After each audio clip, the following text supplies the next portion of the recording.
कब से बेल बजा रहा हूँ, निधि दरवाज़ा खोलती क्यों नहीं।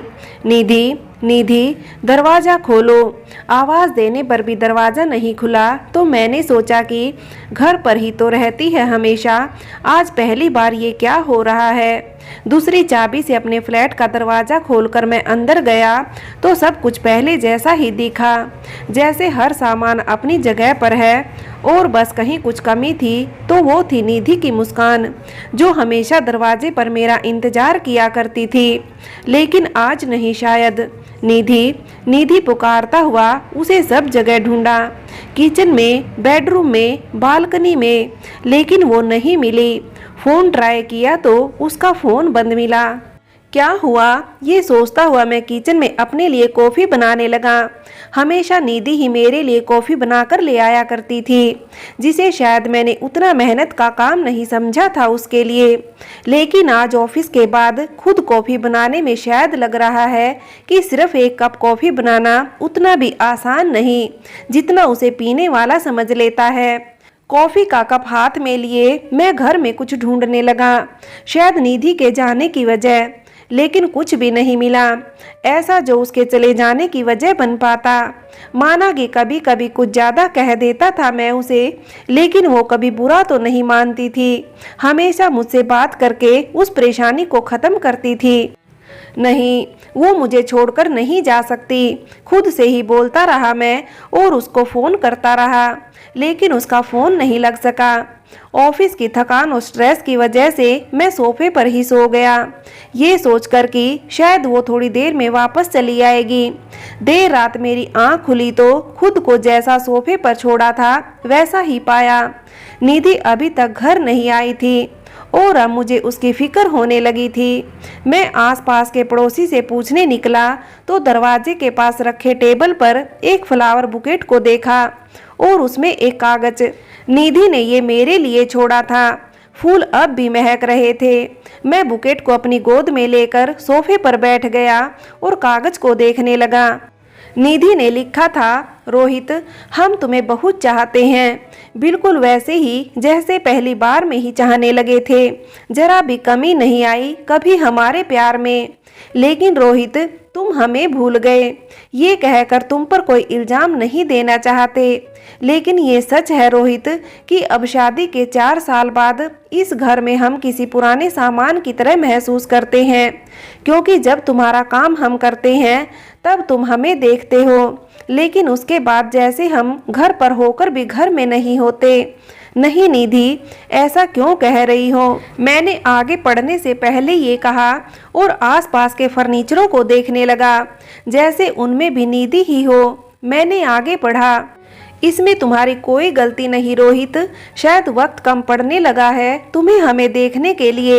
शायद ही कभी तुम्हें याद रहता हो कि हर शाम तुम्हारे आने के इंतजार में हम सजते हैं कि तुम हमें देखकर प्यार से अपनी बाहों में लेकर कहो कि आज हम अच्छे लग रहे हैं। रोहित, शायद तुम ये भी नहीं जान पाए कि इसी तरह एक रोज पहली बार तुम्हारे साथ बैठकर हमने कॉफ़ी पीना शुरू किया था। वो पहली बार था जब हमने सिर्फ तुम्हारे लिए उस कॉफ़ी को अपना भी हिस्सा बनाया और तुम जान ही नहीं पाए कि कॉफ़ी हम उससे पहले कभी पीते नहीं थे। लेकिन रोहित, शिकायत नहीं है ये जो आज हम इस तरह घर से जा रहे हैं, शायद बस ये कहना चाहते हैं कि तुम बस हमें भूल रहे हो तो याद करो और हमें लेने चले आना। हम तुम्हें मिल जाएंगे जहाँ से हमारा एक रिश्ता है, जहाँ किसी से किया वादा हम पूरा करने जाते हैं। उस जगह जब सूरज ढलता है तो दूर दूर तक उसकी रोशनी अपनी बाहें फैलाती है। हम तुम्हें वहीं मिलेंगे अगर तुम आज भी वो जगह याद कर पाए तो। निधि, सिर्फ तुम्हारी। सिर्फ कुछ लफ्जों में निधि का सारा दर्द उभर कर सामने चला आया उस कागज के जरिए। न जाने कब निधि मेरे लिए, मेरी निधि से सिर्फ निधि हो गई और मुझे पता ही नहीं चला। निधि की बात जानकर जब मैंने घर को एक बार फिर देखा तो हर तरफ निधि के चले जाने की वजह ही दिखने लगी। जैसे मेरे आने पर निधि दरवाज़ा खोलती और मैं घर के अंदर चला आता था, बिना उसे ध्यान से देखे, बिना उससे कुछ कहे। ऑफिस की थकान से चूर सोफे पर निधि मुझे कॉफ़ी का कप देती तो मैं सिर्फ उसके हाथ देख पाता। कभी उसे देखना जरूरी नहीं समझा। ठीक ही कहा निधि ने कि मैंने उसे इतना आम कर दिया कि वो बस घर के किसी सामान की तरह होकर रह गई। मुझे अब मालूम हुआ था कि वो कहाँ है। वो हिमाचल में है, अपनी दादी के साथ, क्योंकि उसका दिल न जाने कब से वहां जाने का हो रहा था, लेकिन मेरी ही वजह से वो अपने मन को मारती आ रही थी। मैं उठा, अपने दोस्त को फोन करके ऑफिस में कुछ दिनों की छुट्टी के लिए कह दिया और फ्लैट बंद करके निकल गया निधि के लिए। कुछ घंटों का सफर था हिमाचल तक जाने में। बस की विंडो सीट पे बैठा तो दिल्ली में गुजारे कॉलेज के दिन याद आए, जिन यादों में निधि का होना तय है। दिल्ली मेरे लिए एक अजनबी शहर के जैसा था, लेकिन इस शहर ने बहुत प्यार दिया। पहले किराए के घर से कॉलेज की पढ़ाई और उसके बाद की नौकरी सब यहीं तो हुई है। निधि मुझसे 1 साल सीनियर थी और साथ ही हम बहुत अलग थे। मैं कर रहा था इंजीनियरिंग और वो किसी और ही दुनिया की मालिक थी। कवि कहानीकारों के बीच कहीं धरती और आकाश की खूबसूरती को कागज और कलम में भरती हुई निधि आर्ट्स स्टूडेंट थी। महज इत्तेफाक बस इतना था कि पूरे दिन की सभी क्लासेस में से 2 क्लासेस निधि के साथ हो जाते थे, जिनमें से एक पढ़ाई का स्ट्रेस कम करने के लिए मोटिवेट करने की क्लासेस थी, तो दूसरी थी एक्टिंग क्लास। यही तो वो जगह बनी जहां मैंने निधि को पहली बार ठीक से देखा और उसे देखता ही रह गया। मुझे आज भी कोई अगर पूछे कि मैंने एक्टिंग क्लास क्यों ज्वाइन की, तो मेरा यही जवाब होगा कि बस गलती से वो जगह मेरे हिस्से में आ गई। मैं कितना डर रहा था पहली बार उस क्लास की तरफ जाते हुए। बड़ी मुश्किल से खुद को खींचता हुआ किसी तरह उस क्लास के दरवाजे की तरफ बढ़ रहा था कि मेरी बगल से एक लड़की तूफान की तरह साइड प्लीज कहती हुई गुजरी, जिसे मैं देखता रहा। फिर जब मैं क्लास गया तो देखा जो सर थे वो उसी लड़की को देर से आने के लिए डांट रहे थे। फिर जब उन्होंने मुझे भी देखा तो मुझे और उस लड़की को एक साथ टाइम पे आने को कहते हुए डांटने लगे। सर के डांटते वक्त उस लड़की की नज़र कई बार मेरी तरफ हुई और कई बार मैं भी उसे देखने से खुद को रोक नहीं पाया। सर के जाने के बाद निधि ने अपने आप को ही कहा, क्या यार, पहली क्लास में ही डांट, अब आगे क्या। सर ने एक्टिंग ग्रुप पहले ही तैयार कर लिया था, तो हमारे लेट होने की वजह से निधि और मुझे साथ में एक ग्रुप बनाने को कह दिया। उस वक्त निधि और मेरे अलावा ग्रुप में कोई नहीं था, लेकिन सर ने और बच्चों के आने के बारे में कहा तो हम एक्टिंग सीखने लगे। इसी तरह निधि को मैंने दूसरी क्लास में भी देखा। वो अपने कुछ दोस्तों के साथ थी। पूरी क्लास बस निधि को देख रही थी। वो इतनी खूबसूरत लग रही थी कि बस उसे देखने का दिल कर रहा था। निधि को जगह नहीं मिली थी बैठने की और उसके दोस्त कहीं न कहीं बैठ चुके थे, तो निधि की नज़र न जाने क्यों मेरी तरफ आकर रुक गई थी। मैं पता नहीं क्यों अपनी जगह से थोड़ा सा खिसक गया और निधि मेरे बगल में आकर भी बैठ गई। थैंक्स कहकर निधि बैठी तो मैंने बस उसकी तरफ थोड़ा मुस्कुराते हुए देखा। क्लास आगे बढ़ी और मैं बहुत बोर होने लगा। निधि भी बोर हो रही थी।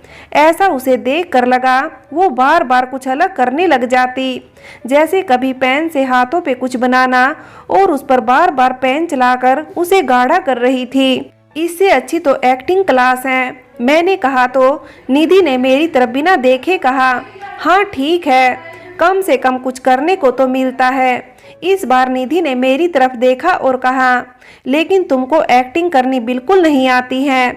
मैं निधि को सुनता रहा और वो बोली, देखो हमें लगता है तुम्हें एक्टिंग का शौक भी नहीं है, बस ऐसे ही चले गए क्लास में। ठीक कहा, मैंने उससे कहा। क्लास खत्म हुई और मैं बिना निधि को देखे बाहर चला आया। तभी थोड़ी दूर जाने के बाद निधि मेरे पीछे दौड़ कर चली आई और रुकने को कहा। मैं मुड़ा तो उसने मेरी बुक मेरी तरफ बढ़ाकर कहा, इसे भूल रहे थे। फिर उसने बुक के टाइटल को पढ़कर कहा, गुनाहों का देवता। अच्छा है, मैंने बुक लेकर अपने बैग में रखा और निधि की तरफ देखते हुए कहा, मेरे दोस्त की बुक है, मैं नहीं पढ़ता कोई या कविता। उसने कहा, तुम क्यों नहीं पढ़ते? मैंने जवाब में कहा, मुझे ये पुरानी दास्तां वगैरह पढ़ना अच्छा नहीं लगता और वक्त कहाँ है समझने का। निधि मेरे साथ साथ चलकर अब तक कॉलेज के गेट तक आ गई थी। फिर उसने कहा, आज एक्टिंग क्लास में नहीं आओगे? मैंने जाते हुए कहा, निधि तुमने ठीक कहा, मुझे एक्टिंग नहीं आती। इंजीनियरिंग का स्टूडेंट और एक्टिंग कुछ ठीक भी नहीं। ये कहकर मैं चला गया था।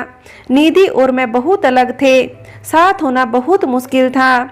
लेकिन निधि ने न जाने क्यों ये भी ठान लिया था कि मुझे एक्टिंग सिखा के रहेगी। पता नहीं कब हम एक दूसरे के साथ वक्त बिताने लगे। वो मेरे लिए कुछ क्लासेस छोड़ती तो मैं उसके खाली वक्त के लिए अपनी क्लासेस को भंग कर देता और हम दोनों या तो कैंटीन में एक दूसरे के सामने एक्टिंग किया करते या तो कभी कॉलेज की सीढ़ियों पे।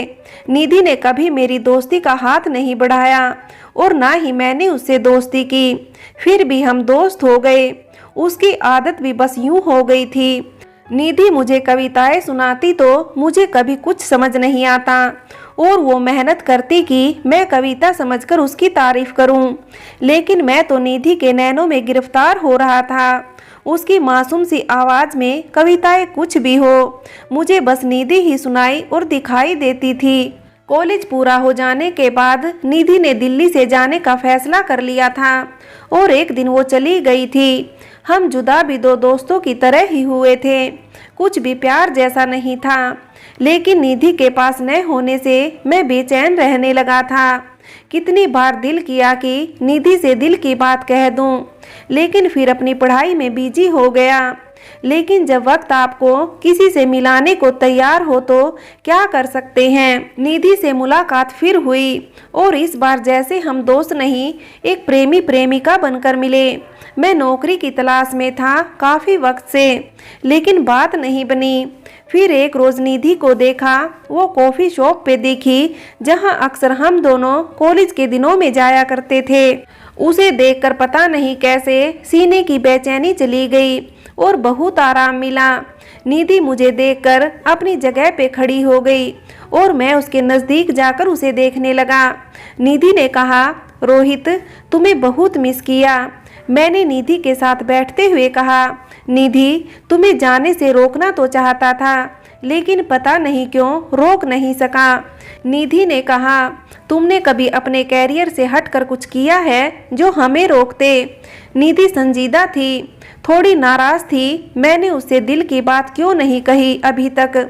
मैंने निधि के हाथ को अपने हाथ में लेकर कहा, किया है ना तुमसे प्यार, बस कहना नहीं आता। तुम्हारी तरह कवि नहीं हूं ना, इसलिए जताना भी नहीं आया। निधि बढ़कर गले से लग गई और उस दिन हमने न जाने कितने रिश्ते एक साथ जी लिए। निधि के मिल जाने से सब कुछ मिल गया था। देखते देखते अपनी एक नौकरी भी हो गई और एक साल में निधि से शादी।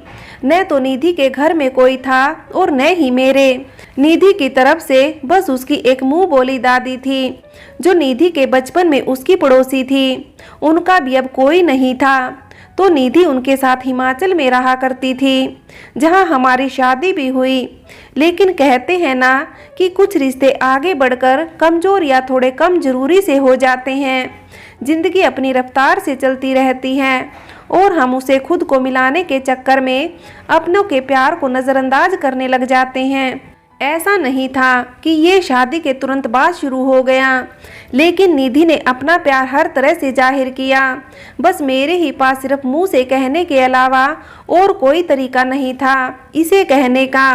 लेकिन निधि बस मेरे इतने कहने भर से ही खुश हो जाया करती थी कि निधि मैं तुम्हें बहुत चाहता हूँ। लेकिन फिर वक्त ने इतना भी वक्त नहीं दिया कि मैं निधि से ये भी कह सकूँ।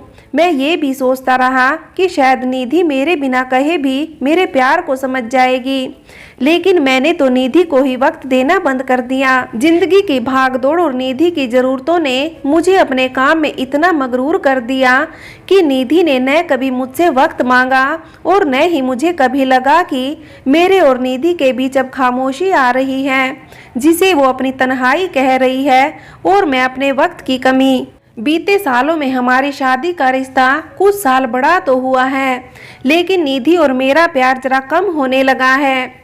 मेरी नौकरी और काम, प्रमोशन और न जाने कैसी कैसी ज़रूरतें मेरे सामने आ गई कि मैंने खुद को ऑफिस से इतना जोड़ लिया और घर में देने के लिए वक्त ही नहीं बचा। निधि ने भी मुझसे कहा कि मैं इतना काम क्यों करता हूँ, लेकिन उस वक्त मैं उस सवाल में छिपे सवाल को नहीं समझ सका था। निधि बस ये पूछ रही थी कि क्या मेरे पास अपनी निधि के लिए 2 पल की फुर्सत भी नहीं। मुझे याद है एक दिन जब मैं ऑफिस से बहुत ज़्यादा थका हुआ और कुछ देर से घर लौटा था, दरवाज़ा खुलने में थोड़ा वक्त लगा तो मैं निधि पे चिल्लाने लगा कि तुम दिन भर घर में रहती हो, कोई थका हुआ बाहर से आता है तो उसे देखना चाहिए कि नहीं। कब से बेल बजा रहा हूँ। निधि मेरी तेज आवाज़ से थोड़ा सहम गई थी और उस दिन के बाद से निधि ने मेरे एक बार बेल बजाते ही फ्लैट का दरवाज़ा खोलना शुरू कर दिया था। मेरे आसपास रहती कि मुझे किसी चीज़ की ज़रूरत तो नहीं। आज जब ये सब याद आ रहा है तो खुद पे कितना गुस्सा आ रहा है कि निधि ने मेरे लिए अपना सारा वक्त मुझे दे दिया। उसके बदले में मैंने क्या किया? कुछ भी नहीं। प्यार से उससे बात किए तो जैसे जमाना हो गया है। कभी बाहर गए हों हम साथ में, ऐसा कुछ भी याद नहीं आता। निधि का नाराज होना अब जायज ही लग रहा है। आखिर वो अब तक मेरे साथ क्यों थी? उसे तो कब का चले जाना चाहिए था मुझे छोड़कर। चलो भाई, बस का आखिरी स्टॉप आ गया है। बस के कंडक्टर ने सभी पैसेंजर को बताया और सब एक एक करके बस से उतरने लगे। मैं भी उतरकर उस जगह की तरफ बढ़ गया जहां निधि थी, उसकी दादी के घर। ये जगह निधि के लिए खास थी। वो कॉलेज के बाद यहाँ आई थी क्योंकि उसे मालूम हुआ था कि उसकी यहाँ रहने वाली मुँह बोली दादी की तबीयत खराब थी, तो वो यहाँ चली आई थी उनका ख्याल रखने के लिए। निधि ने यहाँ रहकर ही कुछ किताबें लिखी थी। उसने बताया था कि वो उसी जगह से मुझे याद किया करती थी। कॉलेज ख़त्म करने के बाद सुबह के वक्त जब मैं उस जगह पहुंचा तो निधि की दादी घर के दरवाजे पे धूप का मजा लेते हुए दिखी। उनसे मिला तो उन्होंने बहुत सारा प्यार दिया और फिर बिना मेरे पूछे बोली, निधि वहाँ है। दादी ने अपने हाथ से अपने घर के पीछे के बागान को दिखाते हुए कहा। मैं जब वहाँ पहुँचा तो देखा निधि बैठी हुई थी, दूर तक फैले बागानों की हरियाली को देख रही थी। मैं बिना कुछ कहे करीब जाकर बस उसके बगल में उसे सट कर बैठ गया। निधि ने कुछ नहीं कहा, बस दूर कहीं देखती रही। फिर मेरी तरफ देखने लगी तो मैंने कहा, तुमने कहा क्यों नहीं निधि कि तुम तन्हा हो? निधि ने बहुत ही प्यार से कहा, लगा कि तुम सब समझ जाओगे। मैंने अपना हाथ बढ़ाकर उसके हाथ को हाथ में लिया और चूम कर कहा, मैं नहीं समझा उस खामोशी को निधि। निधि ने मेरे गाल पे हाथ रखकर कहा, तुम रात भर सफ़र करके यहाँ आए रोहित, कैसे नहीं आता? मैंने कहा। कुछ देर चुप रहने के बाद मैंने कहा, मुझे माफ़ कर दो निधि कि मैं तुम्हें भूल गया। ये भूल गया कि तुम मेरे सामने ही थी जब मैंने तुम्हें देखकर भी देखना बंद कर दिया। पता नहीं कब से वक्त कम पड़ने लगा निधि। निधि ने मेरे कंधे पे अपना सर टिका दिया और थोड़ा और मेरे करीब आ गई। फिर उसने कहा, रोहित तुम भी तो खामोश ही रहे, कभी कुछ जताया नहीं, बस फर्ज निभाते रहे। लेकिन तुमसे अपना प्यार सुनना भी तो जरूरी था ना हमारे लिए, बस तुमने कहा ही नहीं। मुझे लगा कि तुम समझ जाओगी। मैंने उसे देखते हुए कहा तो वो भी नज़रों को मेरी तरफ करके देखने लगी। कुछ देर बस हम दोनों एक दूसरे को देखते रहे, पता नहीं कितनी देर, लेकिन एक दूसरे के साथ गुजरता हर पल दिल छू रहा था। निधि मुस्कुराई और दिल को इतना अच्छा लगा कि मैंने उसे गले से लगाकर कहा, पता है निधि, तुम्हारे बगैर तो मुझसे कुछ हो ही नहीं पाता। निधि तुम मुझसे दूर कभी मत जाना यार। वो मेरी तरफ देख कर बोली, तुम बहुत मासूम हो रोहित, कैसे जाएंगे छोड़कर? पता है कॉलेज के बाद तुमसे दूर नहीं जाना चाहते थे हम, लेकिन तुमने हमें रुकने को कहा ही नहीं। आखिरी पल तक इंतजार था कि तुम कहते मत जाओ निधि, लेकिन तुमने हमें जाने दिया। तब हम समझ गए थे रोहित कि तुम्हारे प्यार करने का तरीका तो अलग है और इजहार तो तुमसे होता ही नहीं। वो मुस्कुरा रही थी। मैंने उसके बालों को संवारते हुए कहा, तो मुझे ये भी तुम ही सिखाओगी ना कि कैसे इजहार हो प्यार का? वो मेरे साथ खड़ी हुई और गले से लग कर बोली, चलो घर चलते हैं, इस बार दादी को भी साथ ले जाएंगे। निधि और मैं एक बार फिर शुरुआत कर चुके हैं अपने रिश्ते की। एक साथ रहकर हम एक दूसरे को वक्त देना सीख रहे हैं। प्यार और रिश्ता तो सब बांध लेते हैं, जरूरत होती है कि उसे निभाते हुए जिंदगी आगे बढ़े। कभी कभी जिंदगी के एक साथ कदम मिलाने की जल्दबाजी हमें अपनों से दूर ले आती है। निधि ने उस खत में ये भी लिखा था, जो अब जाकर समझ आया है कि कहना और न कहना सब समझने वाले पे है। हम लबों से कह न पाए उनसे हाल दिल कभी, और वो समझे नहीं ये खामोशी क्या चीज है।